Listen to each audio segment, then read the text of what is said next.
Making your way in the world today takes everything you've got. Taking a break. It's time to work on becoming an actor with David Sarcusa. David started his acting, screenwriting, and movie production career in 2021, producing his first full-length feature film, which he wrote, produced, and starred in The Uncivil War, America Divided, within a year of entering the business. And he's the host of Becoming an Actor on the WTAN Talk Radio Network. Now, here's your local, not yet famous, not quite Hollywood star, David Sarcusa. Sometimes you wanna go where everybody knows your name. Welcome. Happy to have you here on Becoming an Actor. I'm your guest host, Kylie Nicole Peck, and I have here today Stephen R. James. He is here to talk to us about a different form of acting. As we know, acting is not just film or shorts. You could even be an actor at a birthday party or an event, all sorts of different types. So here we have Stephen R. James. Hey, thank you for having me, Kaylee. Thank you for being here. Oh, you're very welcome. So you're right. To expand on what you just said, acting is more than just film and TV. There's TV commercials that we see all the time that are trained actors. And in fact, a lot of actors themselves have gotten their start. Brad Pitt, for instance, has got his start in TV commercials. There's other venues you can be an actor on. There's live theater on the stage, and which I've done. Also, there is live acting done at places like Busch Gardens. And also there's a farm out in Missouritown where I was a scare actor this past season, and I was a scare actor for Busch Gardens and for their hollow screen programs. So acting, just when you're an actor, it just goes far beyond TV and film. Yeah, so if you train yourself, you can expand your bookings.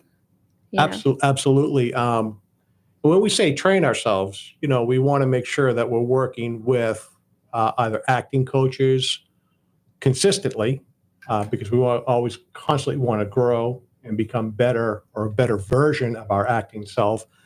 But you also want to make sure you're taking, and I'm a big fan of, taking educational courses. So if you get a chance to work with an acting school, you get a chance to take online courses with an accredited college of some sort, by all means. I think that's a great part of your training when you're training yourself. Well, would that also count for voice acting as well, for like cartoons, video games? Absolutely. That is what? Yeah. That fall in the same realm? Absolutely it can, because not only they can, but it does, is because when you're doing all that voice acting, Seth MacFarlane, he does almost all the voices. On Family Guy, yeah. Exactly. You're talking about a guy that has to really create these characters. And when he's switching voices from either Stewie to Quagmire or to Peter Griffin. Brian. Exactly, Brian. He's actually changing his character and how he talks, how he carries himself, how he's, the language that he uses. They do the same thing with a lot of the voice actors I've heard on South Park as well. Exactly. It's mainly Trey and Matt, and I've heard do it for South Park. And exactly, if you go back to the days of Scooby-Doo, you would hear Casey Kasem talk like Scooby-Doo, and then all of a sudden he'd be talking different on his radio talk shows. Right. So you have to train to become that different persona, that different character. You have to embody who you are at that point. And, like a Seth MacFarlane, he can just literally, and I've seen him do this on stage, go from being Stewie to Peter to Quagmire, just boom, boom, boom, just like that. You just make yourself accustomed to doing things like that. That's how I got into Family Guy, was that somebody turned me on to his Harvard speech that he did. And just seeing him change from all different voices, that's how I got hooked on Family Guy. Exactly. I got hooked on it because I had nothing else to watch that particular night. So, it's Stewie. I love it. So if anybody has any questions on tonight's show, 727-441-3000. That's the phone number to call if you have questions on not only voice acting, but on training to become an actor. Doesn't matter how. 727-441-3000. That's the phone number to call. So, do you take classes for theater acting? What I do for theater acting is I work with an acting coach who has trained actors for both theater and for film and TV. A lot of her students now are actually, one guy's on Broadway, and she has another one that's doing, she's doing film and TV right now. But yes, I work with an acting coach. There are similarities when you're doing scene study and building and creating the character for TV and theater. But when you get into theater, you are in a totally different environment. So your training kind of has to take place in a classroom. And then again, you're taking that training in a theater a little bit further, because when you're doing film and TV, there's a lot of cut, take two, let's try the scene again, let's do that. When you're doing theater, you have your set rehearsal time. And that's when you build your character, you build your scene, and of course, all your movements and your blocking on the stages and so forth. That's when you build that. And it's very intense. You don't get to do do-overs. So there are, in comparison to doing film and TV, you're constantly, I mean, you're weeks upon weeks, sometimes even months, just preparing for that one show with all that training that you're doing. And then now you're doing it, once that show starts, you're doing that same thing over and over and over again, depending on how long the show runs. So if it's just for a week at local theater, or if you go on the road for a full year doing it, that's where one of the difference is. So when you're doing your training in theater, that's where they're going to start breaking off from film and TV and start training you for rehearsals and blocking and memorizations. So you're going to get classroom work. And then I always recommend to people, start looking around your local theaters, grab a small part, get your feet wet, and then start building from there and build into your lead roles from there. So classroom and practical is what I always recommend for me personally. And do you travel a lot, or do you prefer to perform locally? It depends on the role and what I can what I can take time away for. The traveling's fun, but I like working locally because when you're local, you're in your home turf sort of, and it's a little bit more comfortable. When you go outside of your home turf into different areas, you're dealing with different audiences, and how are people going to react, So I'm at that point right now. I'm sort of happy just working from a local theater, in a local theater here, or when I do the virtual theater, I'm in the comfort of my own home. But as time goes on, and as I wrap up a few other things that I'm working on, then I want to travel more. What about a cruise? Have you ever thought of being in a theater on a cruise line? I've thought about it, but I've never really explored that option yet. But for me, when I do theater work, it's kind of hard for not only the look that I have, but my personality and the way I carry myself. I'm not your typical what you would find in theater. So certain roles have to be done a certain way. I did a show, or I did actually virtual theater for Third Wheel Theater Company out of Toronto, Canada. And one of the roles that they had me do was a corporate executive. And since I've had experience in a corporate background, working for real estate companies and working in auto parts stores, and the retail end of it, I kind of had that experience, and I could very quickly create that look. And so the way I carried myself as a corporate executive, when I was actually doing it, I could bring that into the role, and that I could pull off really well. But to see me do Shakespeare, I'm probably not one that's going to get up there and say, "Wherefore art thou?" Well, kind of not my thing. I don't know if either one of you would be able to answer this, but is it harder to be able to prepare for a role if you've kind of been, how do I put this, typecast for a certain role? Like, does it make that harder to prepare for roles, or as actors, do you try to sort of buck the trend and not be so typecast? If that makes sense. Yeah, it does make sense. I mean, you do it. A lot of actors don't want to be typecast into one thing. And then there are some actors that would want to be typecast into one thing. I mean, how else would you see Gary Berghoff? Right. As soon as you say the name, most people of a certain age automatically think one role, Radar O'Reilly. Exactly. But when you say to me Ed O'Neill, now I'm thinking, oh, he was an absolutely fantastic Al Bundy. Yep. But he's done other things too, where he was not so much typecast, but he had that dad role going on. Modern Family. Exactly, in Modern Family. So it was a different type of dad thing that he had going on there, but that's kind of the roles he gets put into. And I like to be a little bit more versatile. Right. I like I don't know if I can say this on air, but I like the badass type of biker role. Okay. with the long hair and the beard, for those that aren't watching on either Facebook Live or YouTube, Steven's sitting here with a long hair and a full beard. So just by looking at him, he's sitting here in a purple flannel, for God's sake. But if you look at him from like the neck up, he's got the biker look to him. So I can see where that's coming from, which is partially why I asked the question. Right. And those are the roles that I like. Yeah. The role that I just did with Kaylee is I was actually played family. It was a family role. It was kind of the dad or the matriarch of the family. Right. And it was, it was kind of a different role that you wouldn't expect to see me in, but I had a lot of fun doing it, and I fit right into the role.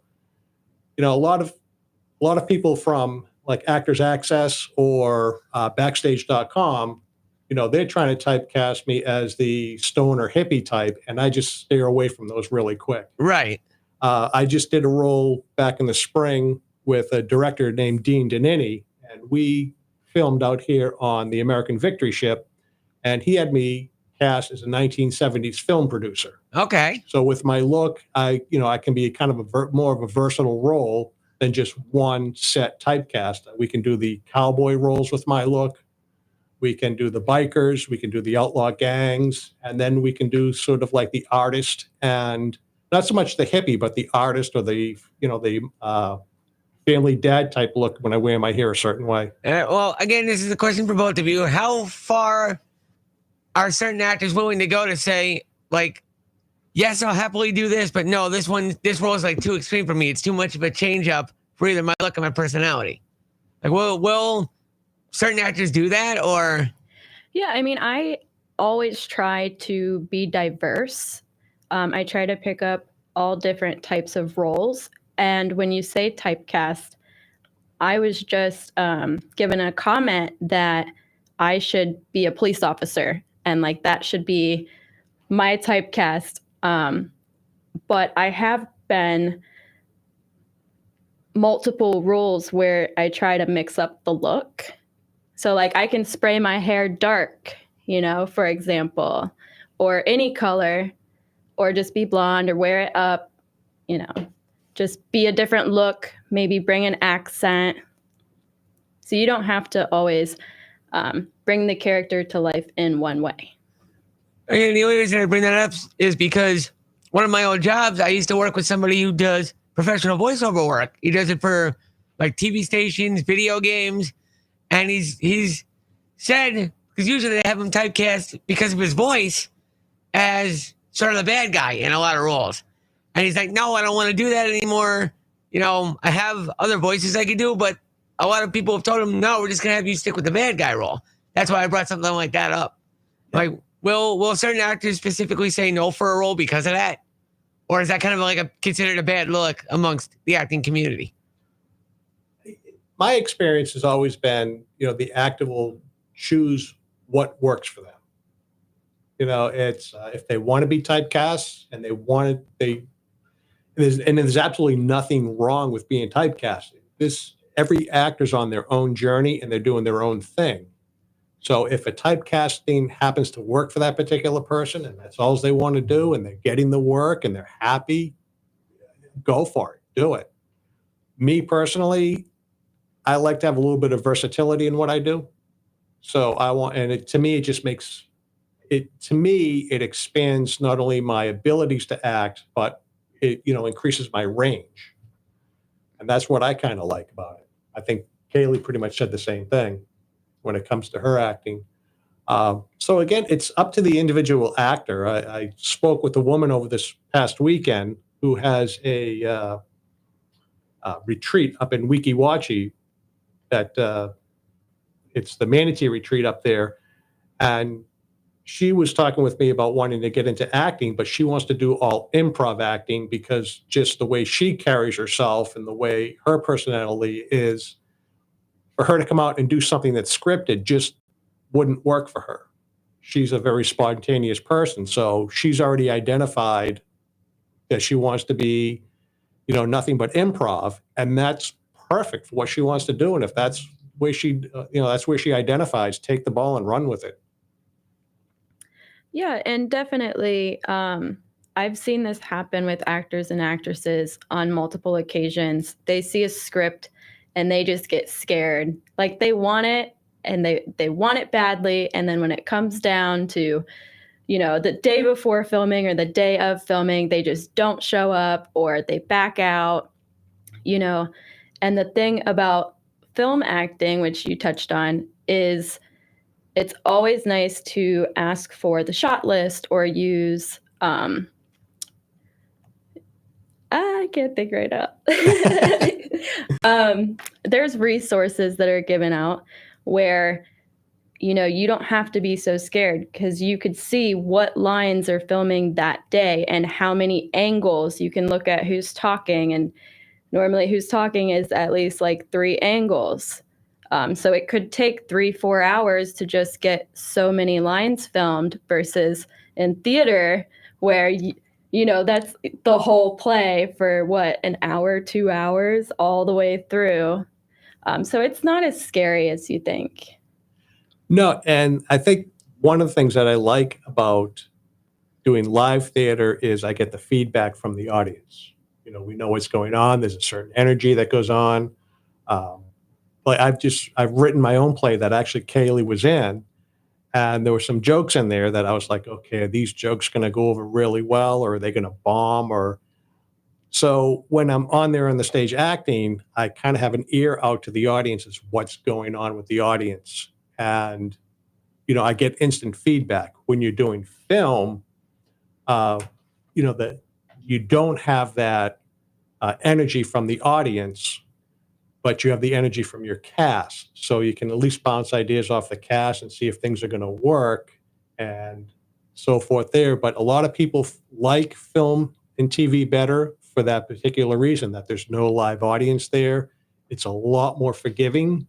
So when people say they get nervous on doing a film, doing any type of TV, I tell them, no, just relax, because there's, you can make 10, 15 mistakes in your first, few minutes getting comfortable with it, and then get your groove, and then you can go and nobody's going to know. But on a live stage, you don't have that luxury. On the live stage, it's a little bit more difficult to get your groove, but you get it and you run with it and you go. So like, you said, when people get nervous and they don't show up because they're scared, it's like, no, don't be scared. It's okay. You're in an environment where they yell cut and you can redo. But you definitely want to compartmentalize it for sure, because all those takes, they take so much time. And so that's why it's important to kind of know what you're going to be filming that day, and just practice those lines, so you're as prepared. Then you can give your performance, and you could do a couple takes, but the goal is definitely not to astray or forget your lines, just like for time's sake. Yeah, no, I don't disagree with that one bit. I mean, when you go in there, the producers are going to want, they're not going to want you to do 35 takes for one scene. They want it done. The producer's responsibility is to manage the money, and they're not going to want to see or waste time and waste money on 35 different takes. So yes, you do have to keep your professionalism up, and you have to do things in a certain amount of time, but it's not as it's not as stressful as theater can be because there's just a little bit more forgiving inside of in front of a camera versus in front of a live audience. Yeah, and you had mentioned that you like bouncing the energy off of the audience and getting the reactions and stuff like that. And I feel like in acting, it's pretty different. Like there's some actors who will come up and they'll ask, how did I do? But I feel like most of acting is supposed to be confidence. And you can do it one way and try it another. But when you start asking, how was it? Then it's not as confident of a performance. Yeah, I don't disagree with you on that. And I've been known to ask how things were when I'm working on set. And the only reason the only reason I'm doing that is it's hard to judge myself to know what I'm doing. And that's just my makeup, my personality. That's really nothing to do with my abilities to act. So when I'm out there doing something, I just want to make sure that I stay on track when I'm doing it, to keep that confidence level up. Okay, I'm doing really well, so we just keep pushing forward. And sometimes I get the feedback, well, you were a little bit high coming in here. Can you take it down a notch? And you're a little low there, so bring it up. So I'm just, when I do it, I'm seeking that balance. But, when other people do it, again, you're right about the confidence level. People need to keep their confidence levels up when they're working, and when the energy and the vibe is going on in the room with other actors. Absolutely keep that energy levels up and high. We just got a question. Cool. From David Saracusa. Hi, David. If it's better to go from theater to film or from film to theater, or if it makes a difference. Oh, that's kind of one of those questions where there's no right or wrong answer. But what I have experienced and what I've seen is when people come from film to theater, they don't really realize what's involved with the theater and how much time and effort it takes, how much energy that you need for that, how much dedication you need for that. And of course, it's like I said earlier, it's rehearsal after rehearsal after rehearsal. And it's just constant rehearsing. And then when you go from theater to film, I did it a few times too. I'm like, well, how come we're not rehearsing this before we start filming? Or how come we're not doing this? They're just two different animals and you have to be able to adapt. But I would say going from theater to film, in my experience, has been a little bit easier versus having people coming over from the film side because, they're not so overwhelmed, or they're very overwhelmed when they come in with the amount of experience, amount of rehearsals that they have to do. But when I came to the other side, I was not nearly as overwhelmed because it's just, okay, so we just adapt to do it this way. It's a little bit easier. I thought it was anyway. Yeah, some film sets, you get the script, you read it, you just learn it on your own, you show up that day, and it's film day. Others, we have what's called table reads. And some sets, they have multiple table reads, but they're not in person, like rehearsals. Like I have seen some in person, but it's very, very rare nowadays, I feel like. But I just want to know all about theater. Like, what is the step one? Like, who sets up the stage? Who's all there, part of the production? Just give us like a view. Okay, you have stagehands and you have a set designer. And these are the bigger companies. The smaller companies like mine, I have Stephen R. James Productions. So in a lot of ways, it's, I'm the guy who thinks of everything and tries to get everything lined up. And then if I can bring in some set people to help finish designs on the sets, I come up with the concept of what I'm thinking of. They'll do the design and they'll bring in the stagehands to help us move stuff around if we need that being done. A lot of people too will just have one set on that stage and that's it. So we've got a set designer for that. We have costume designers that are out there. Smaller companies will say, we don't have the budget for a costume designer, so here's the concept. This is what I need you to do. And then we have the actors just send over what they've come up with for their costumes. You've got stage managers, you've got people sitting there who will work with the director and the assistant director, and they'll actually be sitting there with the script, making sure that the lines are done properly as they're going through. So there's definitely a whole host of people in there working on it. The ones that are looking at the script, do you call those scripties like we do? Scripties, script readers, yeah. Okay, there's a similarity. So do you have like a website, an email? Like, how do you promote yourself when you're trying to book theater? When I'm looking for actors, I'll go to places like, in fact, when I'm looking for actors or when I'm looking to act in a play or a film, there are Facebook groups I go to, Tampa Bay Actors, Tampa Bay Theater Network, are a couple on Facebook that I go to. Then I go to backstage.com and Actors Access are the two big ones that I use. And Tampa Bay Actors Network, they also have a website that is very similar to Actors Access and Backstage that I'll go through also too, looking for work. Yeah, and we also have Mandy. Mandy is associated with Backstage. And did you say Casting Networks? Yes, Casting Networks. Casting Networks. And like Steven said, if you follow all of these Facebook threads, you can find castings and just go through them every day. And I hear that you can find them on Instagram as well. I'm not huge on Instagram, but yeah, I've heard that too. In fact, I've even gone on to Facebook into the groups, and I've directly, in fact, that's actually how I found that my last cast, which you were part of. I just went directly into Facebook and just went through the members of that group and started targeting them and asking them, hey, would you like to be a part of this production? Yeah. So I wrote down a couple terms. David does this every single Tuesday, has 5 terms, like terminology, new words. I don't know if you know them. What is sits probe? Sits probe. Sits probe. Google, where are you?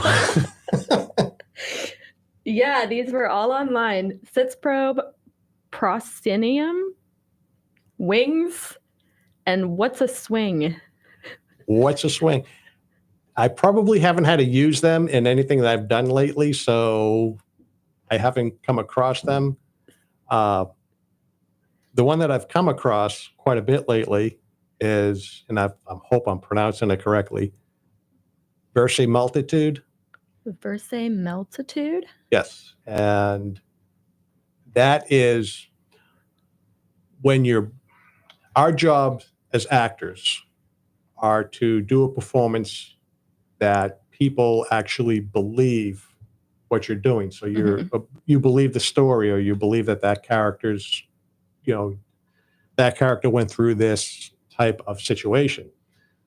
So what that means is you're bringing real life in, or real life experience into what your role is and what you're doing. Like a backstory? Not so much the backstory, but a real life experience. So like if somebody's walking up the aisle of a bus and you turn to get up and they trip over you. Well, in real life, you would just be turning around saying, oh, I'm sorry that happened to you. I didn't mean to do that. And you reach over to help them. So when you're acting on stage and something similar to that would happen, you don't just sit there. You would actually do what you would do in real life. So you're bringing the real life experience into your acting and into the scene. When we were doing the scene for, oh my God, now I'm drawing blanks.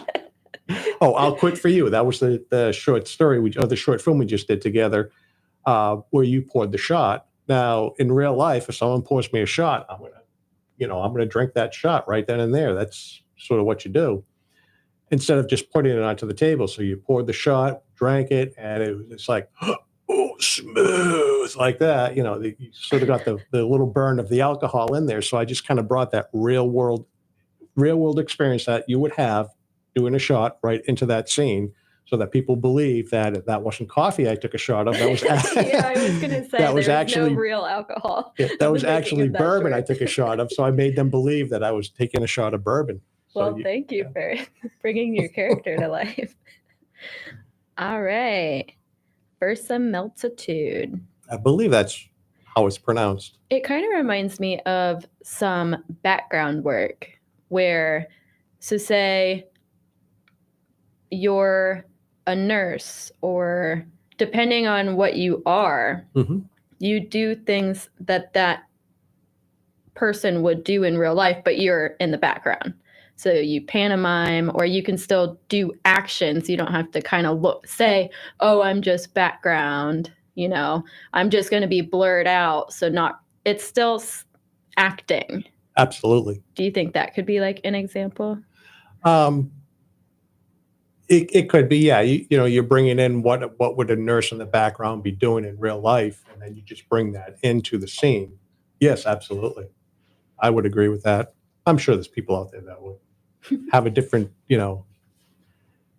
terminology or way of how to putting it, but off the top of my head, that's that would be a good way to do it. Is you just bring it in the real life, what would happen in the real world into the scene when you're creating it and building it. So, would you be able to give us at least one more term that we may not know related to theater, or that you learned on film? Well, there's blocking, which is basically how your stage is set up. Where things going to be on this. What we call blocking is where everything's going to be on the stage. So that a lot of performers, when they're doing theater, when you're in theater, especially when you're in a lead role, there are a lot of lines that you have to learn. And I mean a lot. And you're on that stage most of the night. So if it's a 90-minute to 2-hour show, the lead actor is probably going to be on that stage a good portion of that time in doing their lines. So when they bring the blocking out, you have different scenes set up, that actor knows, okay, it correlates in his mind. Okay, well, these lines go with this scene and these lines go with this set. So that's what we call blocking. It's when the set is all set up like that. So would you prefer like the leading role where you don't get so much time down? Or would you prefer maybe like a smaller role just because they may be out on the stage while you have time to maybe change or like breathe, take a drink of water, something like that? I like the lead roles and being more involved with the play. And when you have the smaller roles, you're out back. And so during rehearsals too, you've got all this lag time. So I like taking active roles in whatever I do and being a full part of it. But again, there's nothing wrong with the smaller roles, because the smaller roles are great building blocks and a great way to gain experience and work on your timing and work on other aspects of acting. So I mean, absolutely, I would never walk away from a smaller role, because as far as I'm concerned, there is really no small roles to begin with. Everybody has an important function in a story. But I just like the lead roles. Makes sense. Stephen R. James. Book him for your next lead role. That's right. Film and theater. I love doing both. Have you heard of OIF or TIF? Actually, I've heard of OIF. But not TIF? TIF, I have not, no. It is similar. I think it's a part of OIF, and it's just the Tampa Bay version. It's kind of smaller. I think it's getting started still. Maybe this past challenge was their first one. So they're growing. It's similar to the different Facebook groups where you can follow castings. Every 3 months, there's a challenge. So they're 9-minute short challenges, and they cast. So once the challenge is announced, the writer submits the script. Once the script is selected, they have 3 months to make the film. And then after the 3 months, it gets submitted. And then there's like a huge ceremony. There's different blocks depending on if you do OIF or TIF. This time around, TIF is just one. I think it's holiday. And then Orlando has documentary, holiday, and I think it's sci-fi. But you can go and watch the blocks. And then there's a big networking event and award ceremony, stuff like that. But they're always casting. So if you follow these challenges, these Facebook groups, OIF and TIF, they might be looking for some lead actors, It's actually those challenges, or being a part of those, like the film festivals and so forth. I mean, that's just a great way to get exposure to other directors, other filmmakers. The independent circuit, the small competitions. When you start getting exposed out there, it's great exposure for you, and it's also great practice to build your characters and to build your skill set. Yeah, definitely. And also reel material. There are a lot of actors who they go into film and they think, oh yeah, for my reel material. Well, some of those projects take 1 to 3 years to come out. If you get involved with the challenges, 3 months is pretty quick turnaround. You'll have some reel material pretty quickly, or you can go and get your reel made. You can write it, save yourself some money, or, go with a company or friends that you meet through networking, get together and just, what characters do you need? What characters do you want to be? Get some different looks, invite other actors to come that you meet, and just put a reel together. Yeah, absolutely. And that's what I've noticed too on some of the casting calls is they say, send a reel, or we want a reel. What they're doing is they're looking for your range. They're looking to see what you can do. And it's kind of hard when you do the scare acting. It's kind of hard for you to make a reel because it's just, you're in an amusement park, or you're in an area where there is really no filming happening. So if you can get into, like you say, these small shorts, it's a great way to build a reel. It's a quick turnaround. And they're real parts. They're real acting. They're short films that are in real competitions, and it's just a great way to do things. Yeah, and when you're submitting and they ask for your reel, do you often send monologues instead? You can do that. You can develop a few monologues. There are people out there the newer actors that really don't have a reel built. So what you can do is you can build a reel by doing some select monologues. Work with your acting coach, or work with somebody who can critique you so that you're giving your best monologue and your best performance. So absolutely, I would, and even if you had an opportunity to do that on a reel, to include a monologue or two, I would do it. So currently, when you're submitting to, say, theater or film now, do you feel like you're submitting to one more heavily? Like, are you submitting more to theater looking to book, or are you submitting more to films, shorts? I'm looking more towards, as much as I like the theater, again, with my look and the characters that I do, I'm better off. My look is more suited for film and TV than it would be for theater, unless I create, which is I've taken the Sylvester Stallone approach on some of my stuff, and I'm actually writing my own scripts. Oh, wow. Congrats.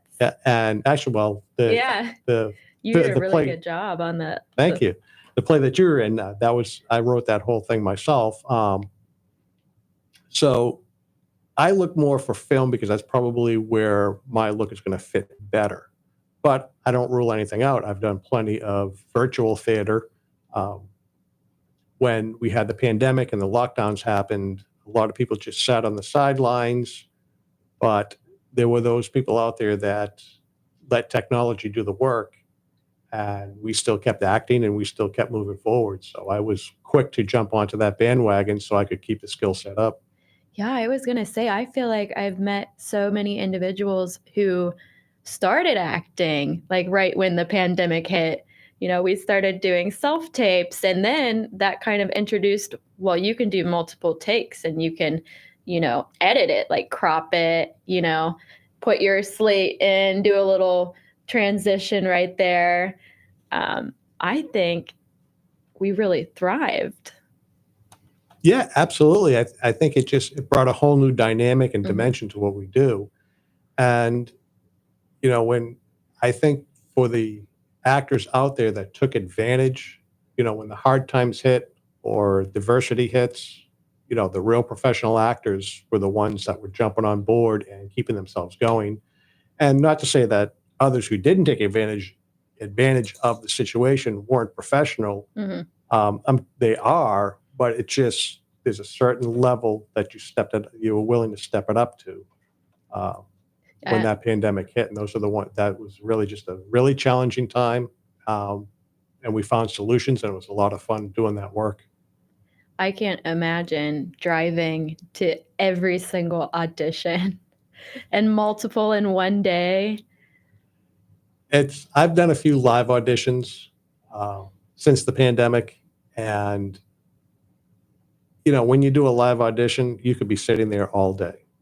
When Cher did her film in Boston, I believe it was Mermaids with Olympia Dukakis, and they were filming that in Boston, and that's when I was just first starting to experiment with acting, and I sat in Boston for 4 hours just to have my picture taken so I could be an extra on set. Oh my goodness. So it was a full day off from work, and to go in there, just have your picture taken, say, thank you for coming in, and next. What did you do while you were waiting? Of course, this was before cell phones, and this was before I could scroll Facebook all day long. I talked with people, I brought a book, and yeah, you just kind of entertain yourself and just waited for your number to be called to go in. I love that. So now that we do the self-tapes, it's just so easy. You build your character and you do your recording. And what I tell people too is try to have a live reader. But of course, make sure the live reader isn't better than you when you're doing your lives. I've had a couple self-tapes done when I took a course on self-tapes. And, the instructor said, who's reading? So I told him who it was. And he said, wow, he's really good. He should be in film. And I'm like, really? I'm the one taking the course here, and he's the one getting the credit. I love it. I've seen self-tapes, not really so much with readers. I mean, more popular, I think, is either reading from a teleprompter because the actors are like, well, I don't have this role yet. They just want to see my look, so they have the teleprompter and, they position it a certain way. They may read it over a couple times, but they just have that. I have actually heard of actors, actresses who will stand there and read from the script for their self-tape. And I think another way that I think is the most popular now is these apps or the computer. Like they'll type in the other character's lines. Yes. And give them a specific voice, like male, female, kid, and then they'll pause where their lines are and then do the same. And if it's different, like different characters, like, vice versa. So they'll just pause where their lines are and record that way.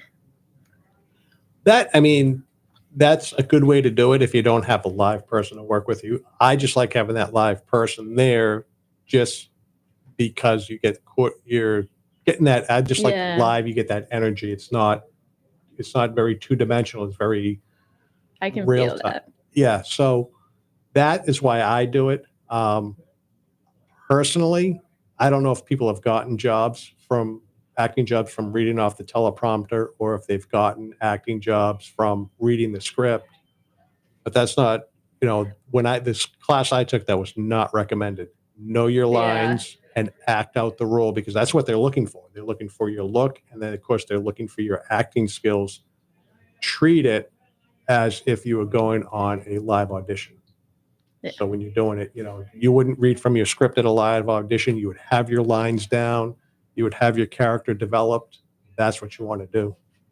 And to each their own, if that's your way, that's your way. Exactly. We're just over here talking actor to actor over here. I mean, it's my whole thing is it's your journey. It's where you want to go with it. I'm just the type of person that when I do something, I give it 100% and then some, because that's I'm all in when I do it, and that's just who I am.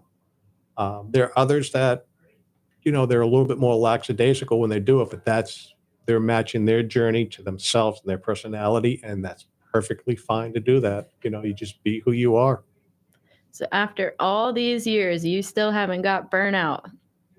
No, I think the biggest reason I haven't gotten burnt out is I'll get into it and then I'll take a break and then I'll come back into it and I'll take a break. I've gone to the point now, this was a couple years before the pandemic. I just said, okay, I'm getting to the point in my life where I want to look at, retiring, not so much retiring, and sit back and read the paper all day and hang out at the beach, but retiring is the fact that I don't work because I have to anymore. I work because I love to do what I do. And you take a look at somebody like Stevie Nicks or the Doobie Brothers or the Eagles. They've been doing their craft over 50 years. They're in their 70s and they're still touring and they're still doing their thing. David Crosby, before he passed away, 80 years old, and he wrote an album. And Ozzy Osbourne, he's in his 70s. He just put out an album, even though he's getting ready to come off the road for health issues, still active in music. And that's where I want to be in my life. That's how you know you love it. Exactly. And so what I did was a few years before the pandemic hit, of course, no one knew the pandemic was hitting. I started going back to school to finish my bachelor's degree. And it's just, if I finish the degree, wonderful, that's great. If I don't, it's more about the journey and the things that I do along the way, the people that I meet, and the experiences I have. So I think that's probably why I haven't got the burnout, because I haven't been in it, as long as I've been in and out for quite a few years, but I haven't been steady into it because I haven't had a steady diet of it until now. Yeah, it's hard. He's given us that 5-minute warning, I think. Oh my God, we sat here and talked for an hour already. It's definitely hard because I did start kind of like the pandemic start. So 2021, and I've had a feature in production. I'm on my second short, and with acting as well, you want to book as much as possible, but I also want to get my films done, but I have to constantly remind myself that I have my whole life and I want to do it right and in the right time, take the time. My feature's gotten so much better than if I would have just filmed it, like that day. So I'm very, very grateful for time. And I hope I don't get, I hope I continue to love acting and filmmaking and continue to grow. I think you will. And that, I think you hit on the key is if you continue to grow and you diversify and you try different things, you're going to be just fine. Thank you. With a lot of things, when you get stuck into that, and that's why I won't go for a typecast role, because that's where I will burn out.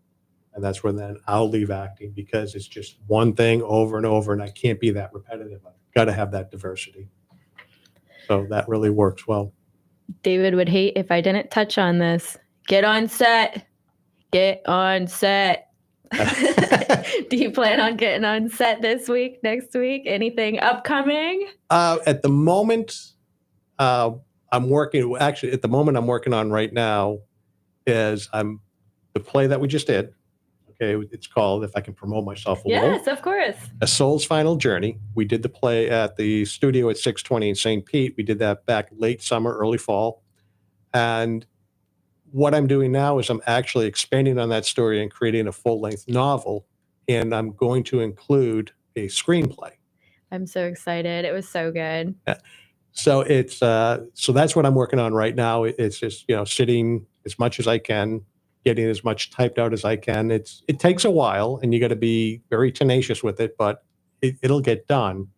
And then once that goes off to the editors, I'll put my chest protector on, because they'll come in with their, my suit of armor there, so that they can't hurt me with all their words. That they can say, okay, you need to fix this and adjust this and do that. But when they're off, that book goes off for the editing, from there, that's when I'll jump back in and I'll take this script and I'll turn it into a screenplay script, so that we can make a movie out of it. And I don't know how I'm going to do that just yet, but that's a bridge I'll cross when I get to it. Yeah. And I've definitely seen a lot of actors, once they get on set, they love it, and then they start to grow and venture into different parts of even crew. And Absolutely. Then right after then is when you see, oh, I want to write. And then they start getting into writing and writing their features and their shorts, and then maybe one day a book.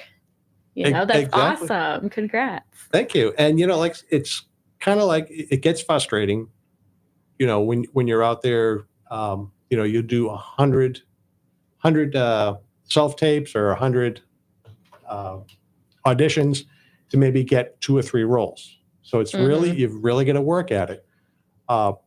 But if you can do what I did, take the Sylvester Stallone approach and write your own stuff and start creating your own destiny.